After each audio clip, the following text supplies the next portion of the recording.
You know, in today's world, it really feels like you're drowning in information sometimes, right? Like, how do you even keep up? What if you could just get a shortcut straight to the really valuable stuff, the surprising facts? Well, that's what we do here on the Deep Dive. And today, we're unpacking some genuinely eye-opening info about high-paying jobs in Web3. We're using a really interesting article as our guide here. It details the highest-paying Web3 jobs 2025.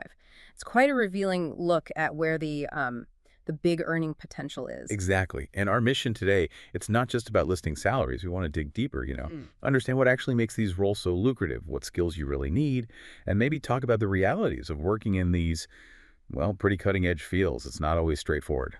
Okay, and just to set the scene, get this. The global Web3 sector, it now employs over 460,000 people. And about 100,000 of those jobs were added in just the last year. That's pretty significant growth. It really is. That number tells a story, doesn't it? It shows this isn't some fringe thing anymore. It's a maturing ecosystem. Mhm. And what's key, I think, is where these top jobs are. They're not just scattered around. They're really concentrated in areas needing very specialized skills or jobs that directly impact revenue. Think things like, protocol security, quant trading, big media operations, high-value brokerage, that kind of thing. And another crucial point, total compensation, or TC, in Web3. It's rarely just the base salary. Almost always it's a mix. Base plus bonuses, plus tokens, maybe equity, commissions, even bug bounty payouts. So earnings can swing wildly. Okay, right. So let's get into the list itself. These highest paying jobs will count down from 5 to 1, and I think some of these might actually surprise you. But each one tells us something important about the Web3 economy. Yeah, and you'll definitely see a pattern emerge. These top roles, they're all about handling high-stakes situations, like protecting massive amounts of value locked in DeFi, the TVL, or executing profitable trades, brokering huge contracts, monetizing big audiences. A lot of them are global roles, too, often remote. We're seeing particularly strong demand in the UK and the US for these skills.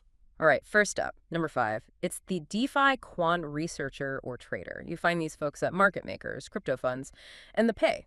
Mid-career TC, the article says, is around $180,000 to $325,000 plus, and that scales up with your P&L share. Some public job postings even show base salaries of $150K to $200K, but crowdsourced data suggests $270K to $425K is pretty common once you add in bonuses or equity. That's serious money. But what exactly are these quants doing that commands that kind of salary? That's the core question, isn't it? Fundamentally, they're building algorithms, optimizing them to find and exploit tiny, tiny market inefficiencies. To get in, you basically need to be a wizard, like deep expertise in Python, C++A, maybe Rust. And it's not just coding. You need to understand market microstructure, how exchanges actually work at a tiny level, their APIs, on-chain data, and crucially, robust backtesting that accounts for slippage. Because even tiny errors kill your profit margins in this game. The source really hammers home the need to, publish serious research notebooks showing you can find profitable signals. Contributing to open source data stacks helps too. Oh, and being willing to cover risk on weekends. Huge plus. Crypto never sleeps. Okay, so intense technical skills combined with market savvy. Exactly.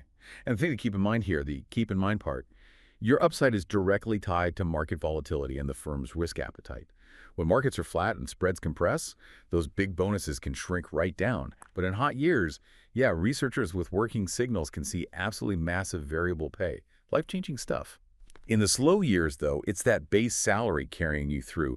It's, like the article says, rarely calm. High risk, high reward. Okay, interesting. So moving away from pure trading algorithms, number 4 is quite different. It's the in-house legal or chief compliance officer, mainly at big exchanges. And the earning potential here is also really significant. A senior legal role at a major player like Coinbase, TC bands are quoted around $395,000 to $522,000, and chief compliance officers in tech or fintech, often clearing $200 in cash plus bonuses, and then equity pushes that total compensation even higher. What's the typical path into these roles? Yeah, it's a different skill set entirely. Typically, you see people move from big law firms, specifically from their fintech or regulatory practice groups. They move into an exchange or maybe a layer 2 project. The key skills: navigating really complex cross-border licensing, setting up solid AML, anti-money laundering, and KYC know your customer programs, handling disclosures properly. And this is maybe a softer skill that's super important. Knowing how to say no to the business side without totally blowing up a launch schedule, that takes finesse. Right, balancing risk with, well, getting things done. Precisely. And a big reality check here. that headline TC number. It could be very heavy on equity, which means vesting schedules, token price volatility.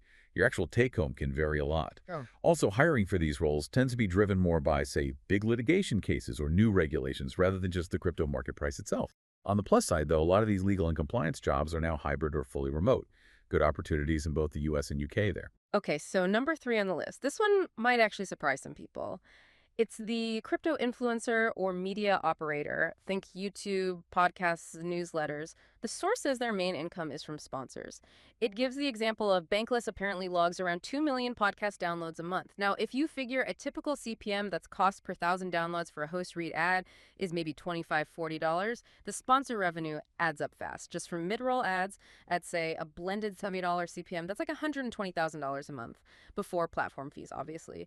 And here's a really wild detail. eMarketer reported that Ben Bitboy Armstrong, who's, a very visible figure, claimed he was earning over $100,000 a month just from sponsorships, and that individual promo posts could fetch up to $30,000. That's, incredible for a single piece of content. How do people get into that? It sounds amazing, right? And can be incredibly lucrative.